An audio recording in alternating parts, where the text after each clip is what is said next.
Bonjour les amis. Nous revoici encore toujours dans les cas des radiés, toujours dans la continuité de cette étude-là. Alors, j'ai l'épaisseur ici. Suivant par rapport à la vidéo que j'ai faite précédemment, euh, on peut diminuer l'épaisseur, je pense, oui. On peut diminuer l'épaisseur. Il y a quelqu'un qui m'a demandé si toujours dans la recherche de l'optimisation de votre ferraillage et de l'épaisseur et les volumes de votre béton. Vous pouvez toujours jouer avec ça et diminuer jusqu'à ce que vous obteniez, n'est-ce pas, quelque chose de plus économique. Alors, la dernière fois, on avait pris une épaisseur de 70. Alors, je pense si nous voulons être encore plus économique, dans les cas de notre radie, on peut aller à une valeur égale à la plus grande portée divisée par 20 ou divisé par 15 carrément. Donc on peut venir ici, donc diviser par 10, on peut aller jusqu'à 10. Donc on peut avoir, donc là j'avais je sais plus, j'avais combien déjà, entre D3 j'avais combien, donc 5 mètres. Donc on peut aller comme ça à 500 dans centimètres divisé par, on peut aller à 50 cm. Je crois que ça va tenir également. Alors on va vite les faire et puis on va. Alors je vais sélectionner ceci. Alors ce que je vais faire, je vais aller changer. Plutôt, je peux venir carrément ici au niveau de l'épaisseur. Dans le radier, je double-clique. Là, je change l'épaisseur à 50 cm. Puis on va vérifier. Là, si nous voulons être encore plus économique, alors je vais fermer ça. Et puis, à ces panneaux-là,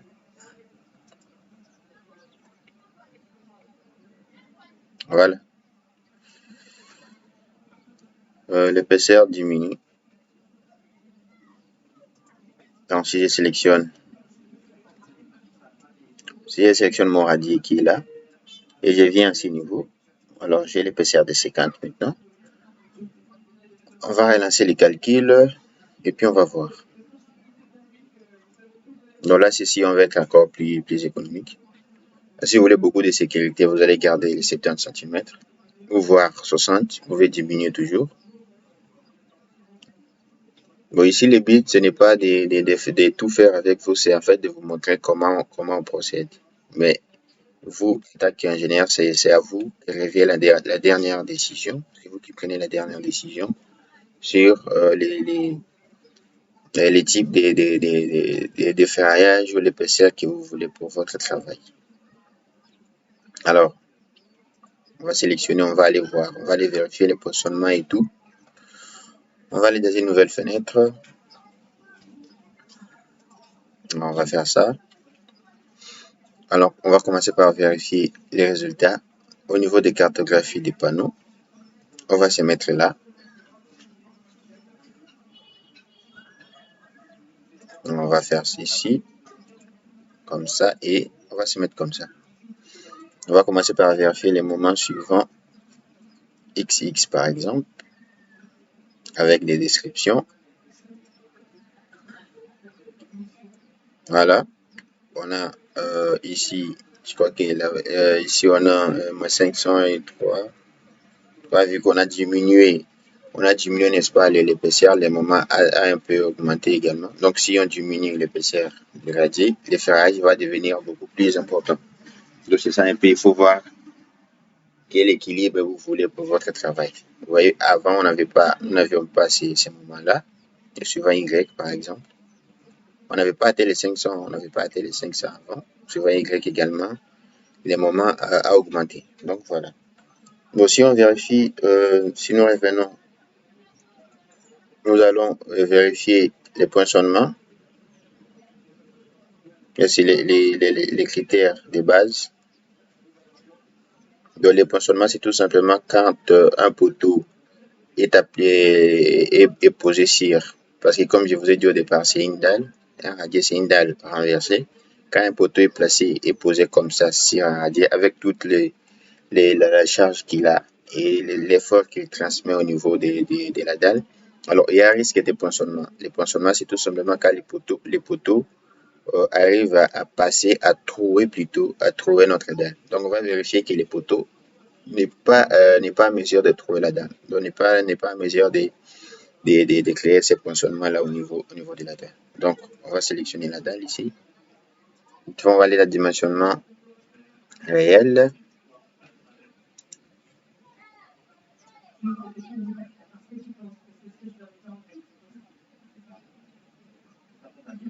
Voilà. On va fermer. On va fermer. Alors au niveau des paramétrages, je crois, au niveau des options de calcul, les barres. Alors pour les barres, on avait dit à partir des barres de 20, en matière de poinçonnement, on va faire OK. Et au niveau de la disposition du ferraillage, on va se ferrailler avec des barres et par dalle également. Ici, on va laisser automatique. Forme également, on va laisser. Et puis, on va relancer le calcul. Voilà. On a les résultats qui sont là. Et là, on va passer, on va aller vérifier, n'est-ce pas, le ferraillage de notre dalle. Vous voyez, plus l'épaisseur diminue, plus j'ai d'armature. Voilà. C'est ça un peu. Donc, libre à vous de voir quel est les types quelles décisions vous prenez à ce niveau. Donc, nous volons au niveau des ferrailles supérieures. J'ai ça. Ces ferrailles-là, c'est pour lutter contre les moments entravés à ce niveau. Et les ferrailles qui sont vers les bas, comme c'est une dalle renversée, la partie entravée, pour le moment est positif, on ferraille vers le haut. Et la partie, qu'est-ce que j'ai dit? Au niveau de la travée, on ferraille vers le haut. Et au niveau des appuis, on ferraille vers les bas. C'est comme ça que ça marche. Parce que c'est une dalle renversée. Si vous renversez, comme vous ferraillez généralement pour les poutres, généralement, quand vous avez un moment, voire même pour les dalles, quand vous avez un moment entravé, on ferraille toujours vers les bas. Et au niveau des appuis, c'est vers les hauts. Alors que pour les radiers généraux, c'est justement l'inverse. Parce que les radiers, c'est une dalle renversée, tout simplement. Donc là, on va aller vérifier le poinçonnement. Ouais, vous voyez maintenant, avant on avait des valeurs très très élevées. Là, j'ai des valeurs qui tendent vers 1. Donc, je suis encore plus économique qu'avant. Avant, on avait des valeurs à l'ordre des 3. Maintenant, vu que j'ai diminué l'épaisseur de mon radier, la sécurité aussi a diminué un peu, mais je suis toujours en sécurité. Vous voyez, 1,37, c'est toujours supérieur à 1 et tout ça. Et de plus en plus, je vois, par exemple, au niveau de la semelle 24, cette semelle 24, elle est où? Alors, semelle 24,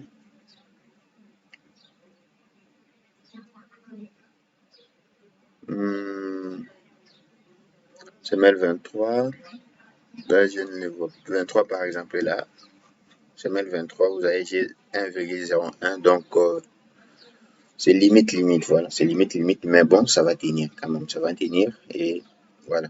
C'est ça ce que je voulais vous montrer avant de passer au radier nervuré. Donc, on va revenir là-bas au niveau de la modélisation et au niveau de la géométrie. Alors, pour les radiers nervurés, je vais diminuer l'épaisseur de mon radier et je vais rajouter des nervures. Voilà. Ici, je vais diminuer l'épaisseur. Comme j'ai une dalle de 50, je peux aller jusqu'à 30. Je peux diminuer jusqu'à 30. Donc, on va créer une autre dalle avec une épaisseur de 30 cm et on va rajouter des nervures. Donc, je reviens toujours au niveau de l'épaisseur des panneaux. Ici, je vais double-cliquer sur ça. Et là, je vais mettre 30. Ici également, je vais mettre 30 et je vais ajouter. Voilà, radier des 30 cette fois. Et je vais sélectionner ma dalle. Et je vais lui dire de prendre plutôt les radiers dalle radier 30 cm. Oui. Voilà. Oui également.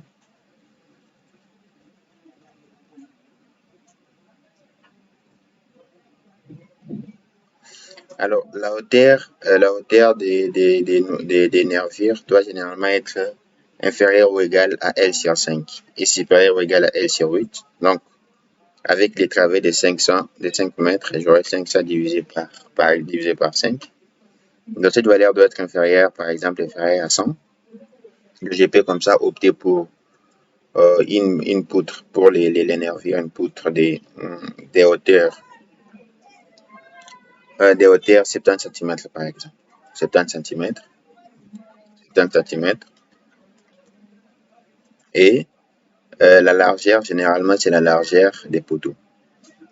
Tout dépend de la direction dans laquelle vous voulez placer vos nervures. Comme on a constaté, les moments dans la direction des X étaient beaucoup plus importants. Donc, nous allons placer les radiers dans cette direction-là. Vous voyez, on va placer plutôt les nervures dans cette direction-là. Dans la direction des Y, on pouvait aussi placer les nervures, mais le moment n'est pas important. Donc, on va placer les nervures dans la direction des X où le moment est beaucoup plus important. Ou alors, on peut placer dans les deux directions. Voilà. On va placer alors dans les deux directions pour faciliter les calculs et la compréhension de tout le monde.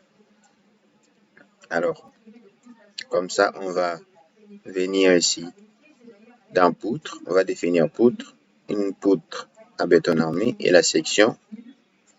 Alors, le côté le plus grand du poteau fait 40 cm. Donc, on aura une nervure de 40 cm fois la hauteur, on a dit 70 cm. Donc, je vais nommer là-bas nervure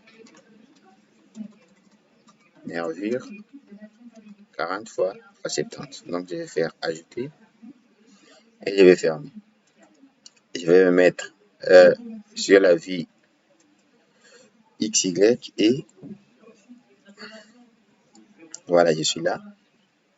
Je vais commencer à placer mes poutres. Donc, je vais prendre les poutres. Je vais quitter là jusqu'ici. Attention, je vais recommencer là plutôt jusqu'ici. Et là également, dans les deux directions.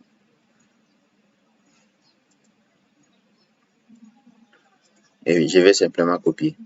Donc, je vais prendre ça, édition, translation et copie. Donc, je vais copier d'ici à là. Attention. Donc, translation et copie. Je vais copier d'ici à ce point-là et de ce point-là à celui-là et de là à ce point-ci. Je vais faire la même chose. Je vais sélectionner l'autre nervure. Je vais le copier d'ici.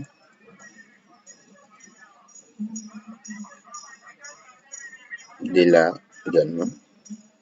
D'axe en axe, bien sûr. Comme j'ai les mêmes distances, je vais copier comme ça. Je vais copier deux fois. Directement de là. Voilà. Voilà. Ça y est. Voilà, j'ai posé mes nervures à ce niveau-là. Donc, je vais décocher l'épaisseur des panneaux. Je viens le panneau ici pour mieux voir l'épaisseur appliquée.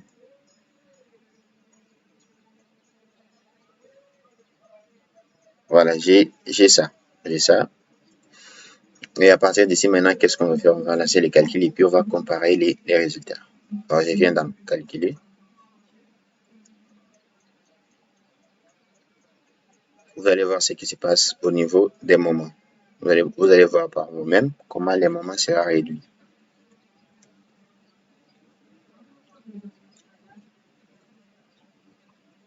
Je vais déjà ouvrir mon tableau d'armature. Je vais faire oui.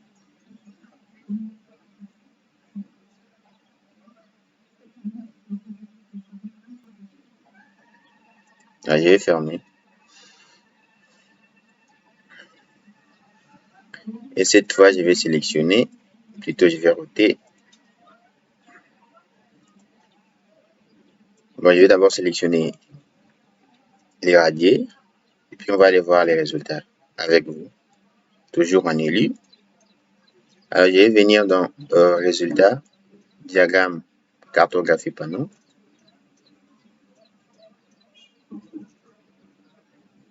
Dans ces panneaux-là, nous voulons voir les moments, toujours les moments. Alors, on va aller comme ça, et puis on va cocher ici description, on va appliquer les moments suivants X, appliquer. Voilà, vous voyez ici. Avant, j'avais quelque chose à l'ordre de 300, 400, ça allait même vers 500. Et maintenant que j'ai rigidifié plutôt mon radier, j'ai rajouté les nervures, vous voyez, mes moments ont carrément diminué, voire c'est carrément l'écart des moments que j'avais sans nervures. Vous comprenez maintenant pourquoi je vous dis que les radiers nervurés, c'est les radiers les plus économiques. C'est les radiers les plus économiques. Et généralement, généralement, on utilise les radiers nervurés quand vous avez de grosses charges au niveau de la fondation. Quand vous avez des structures de l'ordre des R plus 7, R plus 8, etc. C'est là où vous pouvez utiliser les radiers nervurés. Donc, vous voyez l'impact des nervures, l'impact que les nervures a sur notre radier. Vous voyez, ici, je suis à 43. Pardon, à 73,27,279 kN comme valeur des moments entravés, comme valeur des moments en appui, me monte à travers. Donc, c'est carrément l'écart. Vous prenez les valeurs qu'on avait divisées par 4 pour obtenir ceci, carrément. Vous voyez? Donc, ça, dans la direction des X, si nous voulons voir ce qui se passe dans la direction des Y, également, on a 65, etc. Donc, vous comprenez pourquoi il est important d'utiliser les radiers nervurés quand vous avez des fortes charges comme ça pour être beaucoup plus économique. Et il y a la résistance également. Voilà. Maintenant que c'est fait,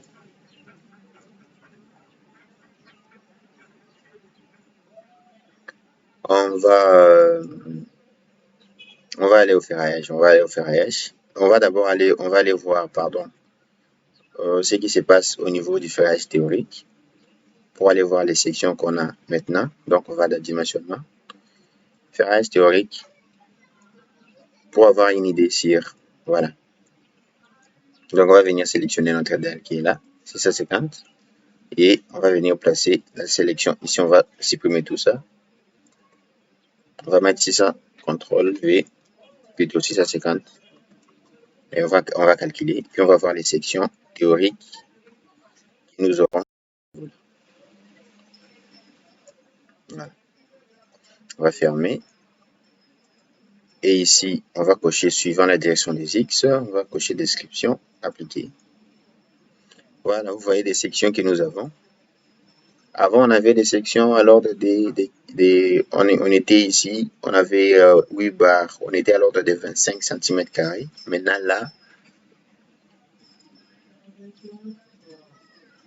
on est passé de 25 mètres carrés à carrément 25 cm² à carrément 8,83 cm². Donc, si nous revenons au niveau de notre tableau, 8,23. Si j'utilise les barres de 16, j'aurai une affaire de 5 barres de 16 ou carrément les barres de 14, 6 barres de 14. Ou si j'utilise les barres de 20, j'aurai 3 barres de 20 par mètre linéaire. Vous voyez, on est passé de 8 barres de 20 par mètre linéaire à 3 barres de 20 par mètre linéaire. Et suivant la direction des Y, également, la section d'armature va diminuer tout simplement. On a ici 5,55, 64 plutôt, la section la plus grande. Et au niveau de la nappe supérieure, pardon, vous voyez ici. Alors là, on va choisir les points extrêmes sur le panneau. Vous voyez ici les sections les plus grandes des nefs, ici des 0. Vous voyez ici, c'est carrément, il n'y a pas lié de faire les ferraillages. Vous voyez les zones en rouge, c'est là où on va intensifier les ferraillages. Donc, suivant la direction des X, si on veut voir les maximums, ici il y avait 9, pardon, c'était pas 8, plutôt 9. Si vous voulez voir les maximums, 9,96. Donc, à 9,96, je suis là. Voilà, j'ai 5 barres de 16. 5 barres de 16 ou 7 barres de 14. Voilà.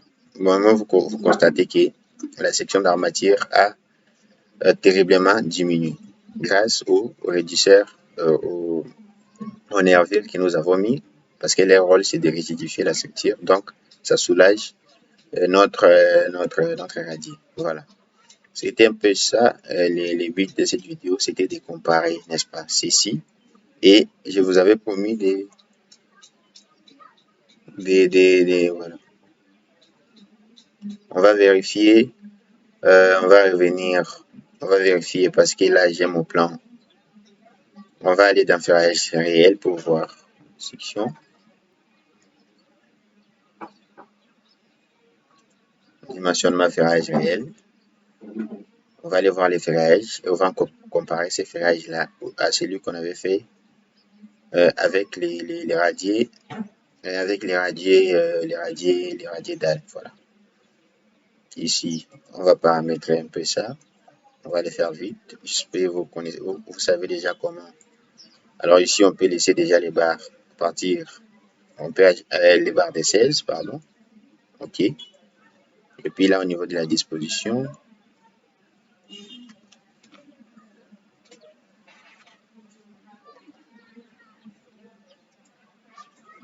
on va prendre les barres, ferraillage par panneau. L'idéal, on va laisser les armatures automatiques, les diamètres. Secondaire, forme, rien. OK. On va lancer les calculs ici. Voilà, c'est fait. Et on va aller voir les dalles ferraillage et radier ferraillage.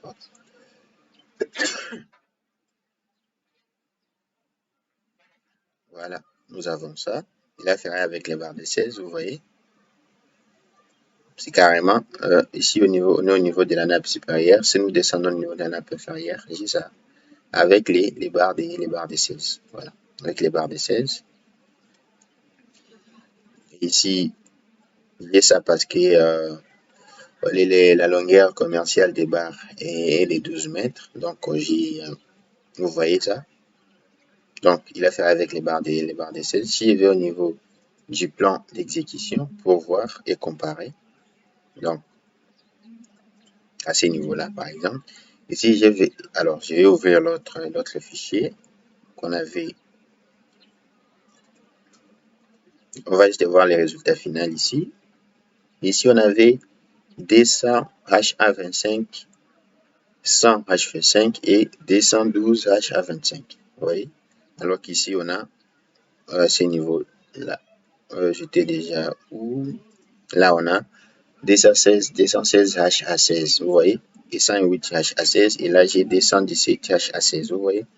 L'économie que vous allez faire en utilisant les réducteurs, en utilisant les nervures. Donc, c'était un peu ça, la manière de cette vidéo, c'était de vous montrer quel est, vous en tant qu'ingénieur, quel est le modèle que vous allez utiliser. Soit vous préférez le radier dalle, soit vous utilisez les radiers nervurés.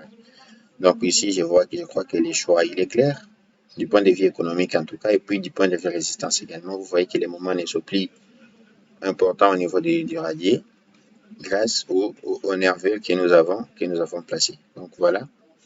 Alors, je crois que cette série de vidéos sur les ferraillages est arrivée à son terme et j'invite encore ceux qui ne se sont pas encore abonnés à notre chaîne de le faire pour également activer la cloche de notification pour ne pas rater les prochaines publications que nous allons faire. Donc j'ai comme ça fait une série de vidéos sur des dimensionnements de tous les éléments, et puis l'optimisation, vous voyez, l'optimisation de tous les éléments également. Et puis j'ai parlé, vous allez retrouver des vidéos sur ma chaîne sur l'interprétation des résultats de chaque cas, des dalles, des poutres, des poteaux, des semelles, etc.